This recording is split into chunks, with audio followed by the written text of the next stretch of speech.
from KSAT 12. Good Morning San Antonio starts right now. Good morning. It is 8 a.m. on your Sunday, October 12th. Thank you so much for waking up with us. And it feels really, really good outside. It does feel nice. I was just outside. It feels pretty good. I dare even say I had to turn on the heater in my car briefly. I know, but I do run a little cold. So, hey, it's only 64 though in San Antonio. Take a look across the nation. It's actually cooler in San Antonio right now than it is up in Dallas. Just as cool in Omaha, Nebraska. Cooler than in Wichita, Kansas. But this is a temporary cool. We are very quickly going to be warming up here. It's 56 in Kerrville, 61 in New Braunfels, 60 in Uvalde. But just like yesterday, we're going to be reaching the low 90s for the high under abundant sunshine. 91 for the high in San Antonio this Sunday and a clear evening.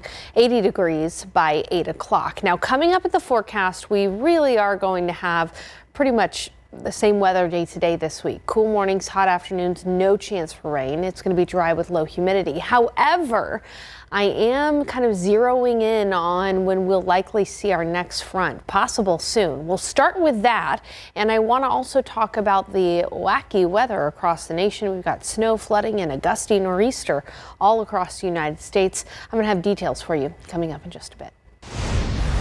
Sarah, thank you. This morning, one woman is in the hospital after being shot inside her car while in a parking lot.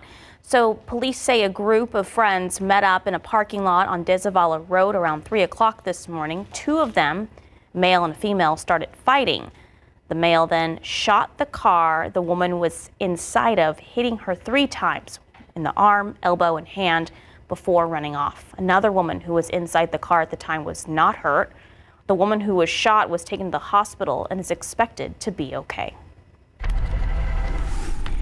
A man accused of killing another outside of a West Side business was arrested Friday night. So on your screen, you're looking at 40-year-old Ricardo Haymond. According to an arrest affidavit, Haymond got into an argument with another man at a gas station Thursday night along Old Highway 90 and South Acme Road. That's on the far west side. That man, Ricardo Contreras, was dating Haymond's ex-girlfriend. The woman tried to separate the two, but that's when Haymond pulled out a gun and shot Contreras multiple times. Contreras was found dead at the scene by police. Haymond was booked in the Bexar County Jail, is being charged with murder. And fire investigators and Schertz are still trying to find out what caused a home to go up in flames. Neighbors say they heard and felt an explosion just as that fire broke out at a home on Mitchell Avenue. That's not far from Schertz Parkway. This happened around 10 o'clock Friday morning. A woman who lives there was still inside the home at the time. So neighbors ran to her rescue before firefighters arrived and helped her out of harm's way. The whole front of the house was blown off, and I was moving the window frames and the glass and stuff so we could get her down out of the house. So according to neighbors, the woman rescued from the home appeared to have cuts and serious burns. She was rushed to a hospital. So far, there's been no official update on her condition.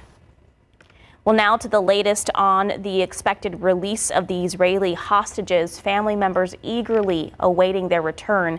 This comes as aid is expected to start arriving in Gaza in large numbers, and Palestinians return to their homes, most of which have been destroyed during the 2-year war. Here's ABC's Perry Russum with the latest.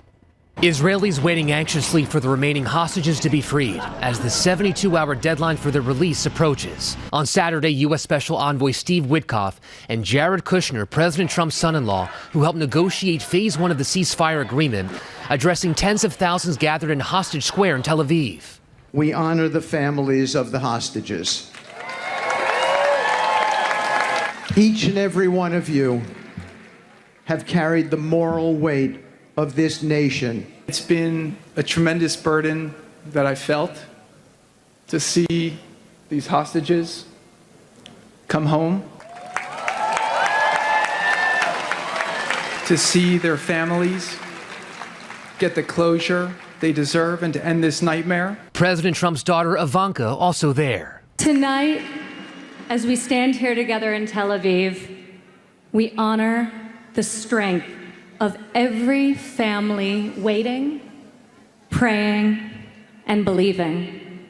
Ivanka Trump delivering a message from the president saying he stands with you. As part of the first phase of the ceasefire, Israeli forces have partially withdrawn to the agreed-upon yellow line. Tens of thousands of Palestinians displaced by the war heading north, back to what's left of their lives. Much of Gaza is in ruins.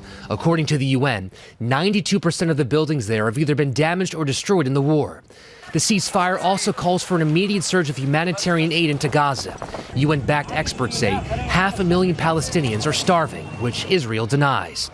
About 200 U.S. troops have arrived in Israel to monitor the ceasefire, setting up a center to monitor the flow of aid and help with logistics. President Trump is preparing to visit the region where he's expected to meet with Israeli officials and host a summit of world leaders in Egypt. Perry Russum, ABC News, New York. Well, the Texas Court of Criminal Appeals has granted a stay of execution to death row inmate Robert Robertson. He's long claimed he's innocent in the murder of his 2-year-old daughter, Nikki Curtis. The court said his conviction, based on a diagnosis of shaken baby syndrome, was flawed. The ruling halts Robertson's execution. It was set to take place this coming Thursday. His attorneys have said it would be the first in the U.S. based on the allegation of shaken baby syndrome. The stay comes after the appeals court granted a new trial last year to a man who was convicted based on a similar shaken baby syndrome allegation. Well, Friday morning, a massive explosion tore through an explosives company in Tennessee, leaving 19 people dead or missing. Residents, some 20 miles away, felt the blast and thought it was lightning or even a meteor. Authorities are working to figure out what happened, but it's clear this investigation will take days. We will keep you updated as we get more details.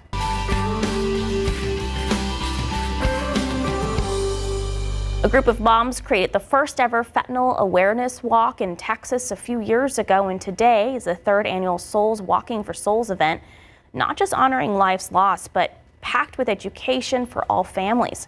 Our Courtney Friedman will MC the event. The event runs from 3 p.m. to 8 p.m. today at Green Line at Brook City Base. That's on the city's south side. You can find more information. Just head to KSAT.com.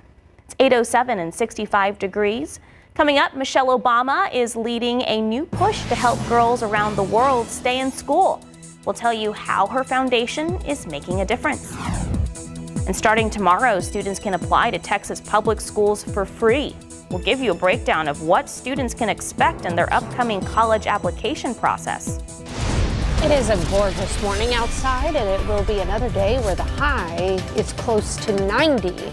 But is there relief from the heat in sight? I think so. I'll have those details coming up. There's a new law in Texas that's going to help families and students applying for college save hundreds of dollars. Devin Karp shares how it works, when it's happening, and even more free local help you can get along the way. We see a lot of students that the price and just the idea of having to spend so much money on college really just deflects them from attempting. It's no secret that college can carry a pretty hefty price tag, but applying to get in can add up too. So in general, it's a scary thing if you don't know how to get something started. Over here at Cafe College, the nonprofit that helps students with free college planning, says those fees can range anywhere from $30 to $90 each. But now there's a new law to help. Public universities in Texas, you're able to apply to those for free. It has to be an undergrad program too. Private universities, those are not free. However, those prices aren't really that high compared to some of the public. Starting next week, October 13th, and going all the way up to October 19th at 11:59 p.m., you can apply to any public university in the state with all of your application fees waived. And I think it's going to just take down a whole barrier for them, knowing that, hey, I don't have to pay like maybe $300-400 on applying to all the schools I want to apply to. I get this whole week where I get to just pick and choose and apply to as many as I can. Ida Garcia here and plenty of other advisors say they're happy to help anyone with applying for college or scholarships in general, making the process as easy and affordable as they possibly can. I would tell anybody who is considering it, you are considering it for a reason, and it has the potential to really take you somewhere in life. Devin Karp, KSAT 12 News. Plus, former First Lady Michelle Obama is stepping up to help girls in some of the world's poorest areas by overcoming educational barriers. Her foundation's Girls Opportunity Alliance is raising $2.5 million to support local groups that cover school costs, fight harmful practices like child marriage, and help girls heal from trauma. With millions of girls out of school, this funding is crucial, keeping them in class and building future leaders. It's about giving girls the tools and confidence to succeed. All right, gamers in San Antonio coming together for the first ever video game summit, kicking off San Antonio Startup Week. Devin Karp is live before it opens to the public. Where are you, Devin? Hey, Sarah, right now I'm downtown over at Geekdom here. There's multiple floors of the building that are going to be used for the video game summit that is coming up here today. But we're here early with a little bit of a sneak preview before it all starts to kick off over at 9 a.m. later on with 9:30, with different events happening all throughout. So I was able to actually talk with some of the organizers about this beforehand, who were telling me that there's so much behind gaming that you might not realize that's really just under the surface here in San Antonio. Whether you're talking about some of the esports teams where kids on colleges go to play competitive video games and they can even get scholarship for those. You're talking about streamers who are making a name for themselves by playing games online and developing a following, or the business of developing a game and getting funding for it. There's a lot of different things behind video games you might not realize, besides just thinking, oh, people are just sitting on their couch playing games. It's a pretty big world out here, and that's what the Video Game Summit is going to be for here today. So that's going to kick off at 9 a.m. with events going all the way through today over at 5 p.m. If you want to see any of the specific schedule, you can head on over to the San Antonio Startup Week website. They've got it all there listed for you, but there are going to be some exciting games coming through. There's going to be esports teams from a lot of the local colleges here, as well as some of the local independent video game developers. And yes, if you guys twist my arm, I think I can play some video games on air. Really going to have to force me to, but besides that, it's going to be a great day. If you guys want to check out more, you can go online to KSAT.com and look up any of our San Antonio Startup Week resources. But so far, this is just a little sneak peek of what's to come, guys. Should be a pretty good morning in store. I'll have more for you coming up at around 8:45 or so when we talk with some of the organizers and hear some of the people, especially women, who are trying to pioneer the industry here in San Antonio. For now, though, it's a good day to be a gamer, guys. Send it back to you, Devin Karp, KSAT 12 News. That room is the quiet before the storm, I think. I think so. Thank you, Devin. Hey, so usually by now we've seen a decent cool front, and unfortunately we just haven't. It has been hot. I want to talk about our average highs across the year. So all right. We usually see our peak high temperature in August. That's when the average high is about 97 degrees. But here we are right now in the middle of October. Usually we see highs on average in the low to mid 80s. Well, this week, it is going to be toasty. We are going to be near 90 degrees every single day. That's at least 5 degrees above average, in some cases closer to 8 degrees above average. Here's the thing, though. We're starting to see some agreement as to the timing of a cool front.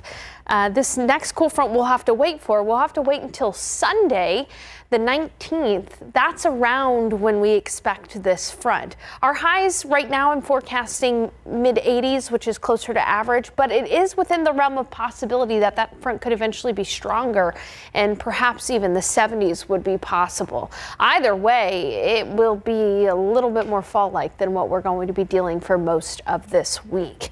Let's talk about temperatures out there right now. As we're starting off our day, we are comfortable in the low to mid 60s around the Alamo City. It is 61 in New Braunfels. Good morning, Bernie. It's 55. 62 in Los Maples, 59 in Hondo, 60 in Uvalde, and 59 in Pleasanton. Nothing but sunshine today. We are going to be pretty much a carbon copy of yesterday's forecast. By noon, it'll be 84. Right around the afternoon, 91. The good news is the humidity will stay low, so even when we're hot, it won't feel that bad, especially in the shade. And then this evening, temperatures will cool down quickly into the 80s and upper 70s after sunset, so another nice evening for us. Here's a look at your neighborhood highs. We'll be at 91 in Hondo, 92 in Floresville, 91 in Gonzales, upper 80s in the hill country generally, out toward Los Maples, where within about a month or so, the leaves there in Los Maples should start to change. So at least it'll look a little bit more like fall out there. So this heat today is going to extend all the way up into the northern tier of the United States, into the Dakotas even.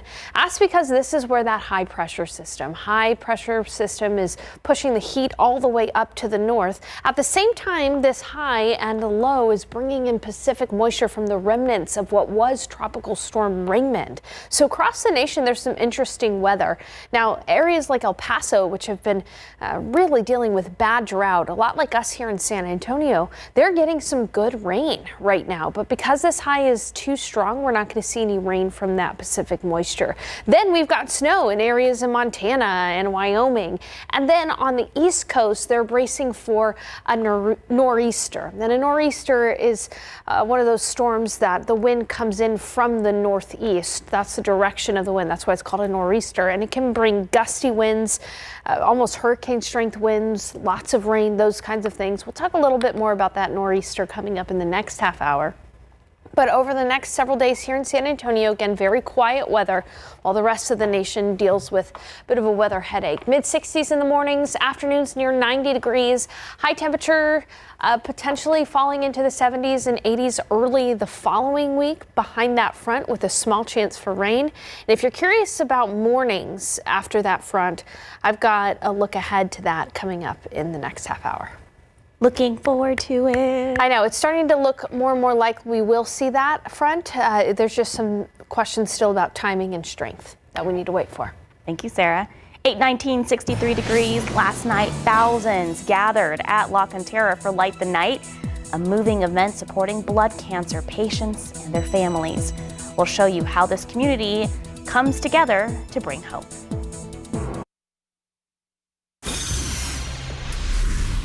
Welcome back. Last night, thousands of lanterns lit up the rock at La Cantera as part of Light the Night. It's a night supporting those with blood cancer and their families. The remembrance ceremony started at 6:30, followed by a lantern-filled walk. Each participant carries a colored lantern, white would symbolize survivors or of blood cancer, red for supporters, and gold in memory of lost loved ones. It gives me hope for, the community, for whether someone just got diagnosed or they lost a loved one, that they're not alone, that there's someone there to help them along the way. Well, Light the Night is put on by Blood Cancer United. It's an organization dedicated to helping blood cancer patients fight and win their battles. Scan that QR code you see on your screen to learn more about what they do on KSAT.com. 8:24, 63 degrees. A Texas nonprofit is celebrating 40 years of building and donating over 30,000 wheelchair ramps to families in need. Devin Karp visited the East Side to see how these ramps are making a huge difference in people's lives. Worried about making your flight on time? With the government shutdown, air traffic controllers are stretched thin, causing delays and frustration for travelers. Our Garrett Berenger spent time at the San Antonio airport to find out what you need to know before you fly. Good morning. Morning, everyone. So, it feels amazing out there right now, but it is going to get hot again. Did you see the runners? We like to keep track of the runners outside. I didn't see them this morning, but I did see them yesterday. Maybe they go on Saturday. Don't do Sundays. It's like 300 runners outside of the KSAT studios on Saturday morning. We feel like bird watchers on Saturday morning, but for runners. And we're like, oh my gosh, there they are. I wasn't going to say that, but But here we are. Here we are. Okay, so we are starting off at 63 degrees in San Antonio. It is a cool morning. 61 in Bulverde, 59 in Bernie, and 58 in Utopia. Pretty similar to the start of the day like yesterday. In fact, why don't we just copy and paste yesterday's forecast to today? We're starting off with dew points in the 50s. Pretty pleasant out there with low humidity. But watch what happens to dew points this afternoon. They fall into the 40s. That's in the dry category. Not quite chapstick weather, but close to it. And that is going to work in our favor this afternoon because it is still going to be hot. It would be horrible if we had humidity on top of that, but it will be hot near 91 with low humidity, so not too bad. All right, there's plenty to talk about in the forecast in spite of the fact that we're just this week going to have pretty similar weather day to day, cool mornings, hot afternoons, and dry. The thing I'm going to focus on is the fact that we're likely going to have a cool front within the next 7 to 10 days. So we'll talk about that, the possibility of cooler mornings, those kinds of things. And then finally, I want to talk about the wacky weather across the nation. We've got snow, flooding, and a gusty nor'easter to talk about. Details soon. Sarah, thank you. All right, the big question, will you get there on time? That's what people worry about whenever they fly. And with the ongoing government shutdown, the answer is even less clear. Garrett Berringer went to the San Antonio International Airport to explain how already stressed group of critical workers is feeling even more crunch. Just because the shutdown's not top of mind doesn't mean it won't be turbulent for you. I didn't have any concerns, but it was a lot of problems. Kendra Smith had been hoping to make it to San Antonio on Tuesday, but no such luck. Yeah, it was a lot of delays and everything because apparently it wasn't enough staff or something in certain airports. Her flight from West Virginia to Chicago appeared to be one of the ones delayed because of air traffic control staffing shortages. Getting in so late there, she missed her connection to San Antonio last night and only arrived today. It was very stressful, frustrating because I'm about to go to basic training, so I just kind of wanted to get here, get it over with, but now it's just pushed back. The transportation secretary said earlier this week there's a slight tick up in sick calls by air traffic controllers who still have to show up during the shutdown, even if they don't know when they'll be paid for it. By law, they can't strike, but they were already stretched thin. And an air traffic expert sees a clear link between the increased sick calls and the additional stress from the shutdown. I don't feel like I couldn't work today. And on top of that, I don't feel like I'm being taken care of when I do go to work.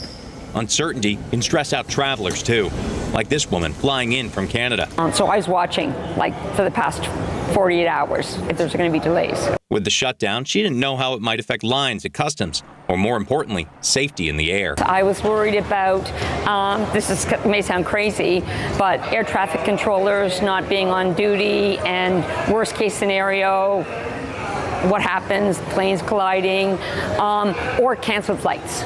Those safety concerns, a big reason why the FAA doesn't just push ahead when controllers call out. The Union for Air Traffic Controllers says it does not support or condone federal employees striking or similar activities and has called on air traffic controllers to continue, quote, the same unwavering professionalism that the aviation community and the American people deserve.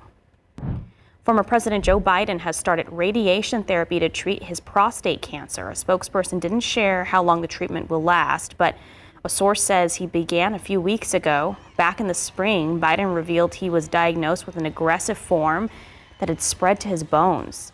He immediately started taking pills to fight it, and just last month he had surgery to remove skin cancer lesions. Biden is facing this head on. We'll keep you updated. Just in case you are feeling lucky, the Mega Millions jackpot now worth $600 million. No one matched the 5 numbers in the Mega Ball on Friday night's drawing. The next drawing is on Tuesday. The last time someone won the Mega Millions jackpot was back in June. So the prize money, it just keeps on soaring. I guess we didn't win here at KSAT. We have a pool here. This is the 11th game in the game's history. The jackpot has reached $600 million. Mega Millions is sold in 45 states, Washington, D.C., and the U.S. Virgin Islands. Okay, a Texas nonprofit is celebrating 40 years of building and donating more than 30,000 wheelchair ramps for families in need across the state. Our Devin Karp went out to the east side to see that action and process and found out how big of a difference it makes.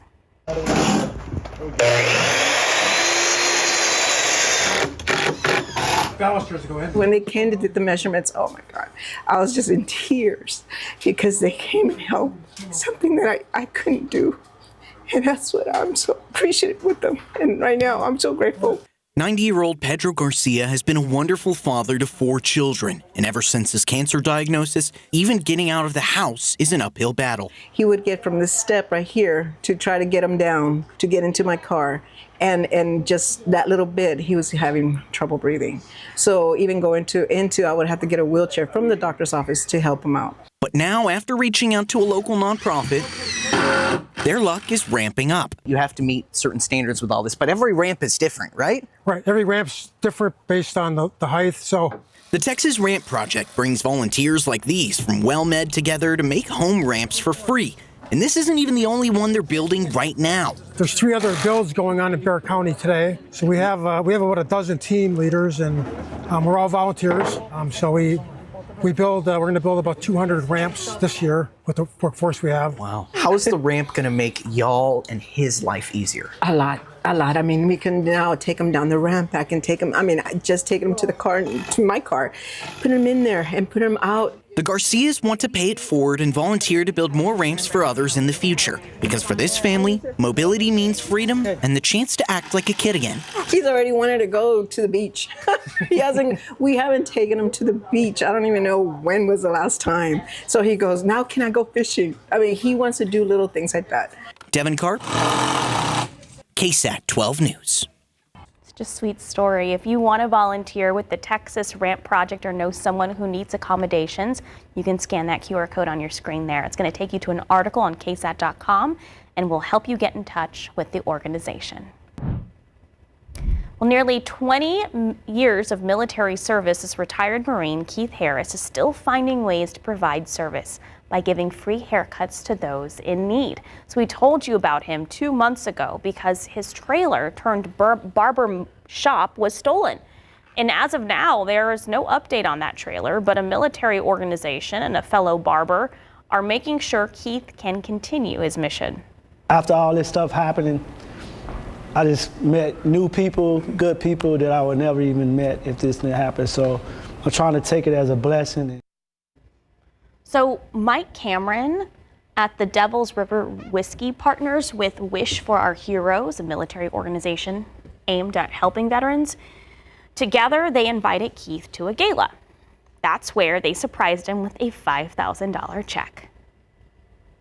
All right, 54,000 acres. It's a lot of land. That's how much land the state of Texas wants to buy in the Hill Country for what could be the second largest state park. To give you an idea, this shows how much land that is compared to the Kickapoo Caverns, which is 15 miles away. Our Christian Riley spoke with the man leading the campaign and explains how this is part of a larger plan to expand the park system.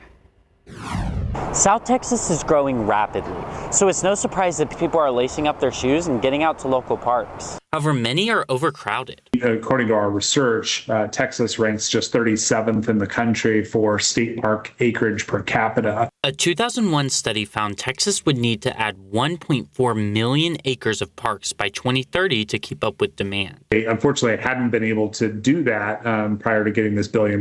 Voters approved setting up a $1 billion trust fund for the Parks Department back in 2023. Using those funds, Parks and Wildlife has its sights set on what could be the second largest park in Texas, Silver Lake Ranch. It's seriously one of the prettiest parts of the state I've ever been to. Located in Kinney and Edwards County, the park would protect 54,000 acres of the Hill Country as it continues to grow and ensure a habitat for endangered species in the region like the golden-cheeked warbler. But Silver Lake Ranch is just the beginning. They're just getting started. They have $50 million a year coming in. And the department is also looking to buy a 200-acre expansion to Lockhart State Park, and it's asking people for leads on future purchases. I know they're eager to hear from the public on ideas for other potential parklands. Christian Riley, KSAT 12 News.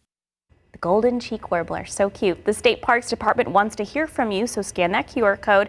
If you know of any land for sale, that would make a good state park. The story is also on our website, KSAT.com. All right, it is 8:39, 65 degrees, just north of San Antonio. New Braunfels is one of the fastest growing cities in the country.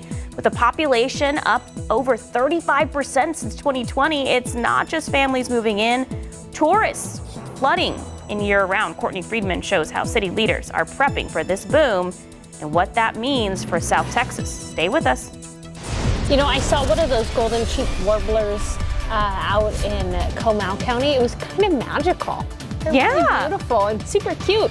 Well, the weather is fairly consistent day to day, but I've got my eyes set on our next cool front. Details after the break.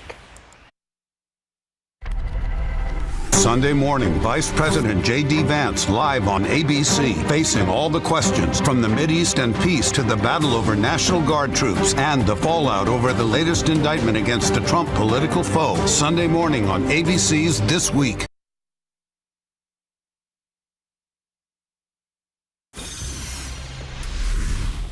Well, just north of San Antonio, one of the fastest growing cities in the country. We're talking about New Braunfels. It's exploding. More people are moving there and more people are visiting. Courtney Friedman tells us how leaders in New Braunfels are preparing for that. So first, let's talk overall growth. The population of New Braunfels is just under 124,000 people. That's a 35% increase just since 2020. And if you want to get specific and do the math, the city is growing at a rate of 5.48% every single year. Pretty impressive, right? Here's a visual representation of that. We made this time lapse today showing the Google Maps satellite images of New Braunfels starting in 1990. You can see the light-colored boxes start to expand and populate, showing how much has been built up all the way to today. Well, a new economic study suggests visitors are also choosing New Braunfels as a popular stop. It shows the city's becoming a year-round travel destination, not just a summer spot for Schlitterbahn or the river. This hits a big goal for the Visitors Bureau there. We have great weather, lots of festivities, lots of festivals. We have 14 signature events just coming up in the next 3 months here. The report showed in 2020, hospitality in New Braunfels had a $1.3 billion economic impact, accounting for over $380 million in wages, employing more than 16,000 workers. And there is a bigger picture. The hope is that those people visiting New Braunfels will extend their trips, explore further, and spend some of their money in other South Texas communities. Courtney Friedman, KSAT 12 News. Thank you, Courtney. All right, it is Startup Week, which means a lot of different people who develop apps or gamers are going to be meeting up in downtown San Antonio at Geekdom. That's where we find our Devin Karp live. Devin, I know it was quiet earlier, but you have someone with you now.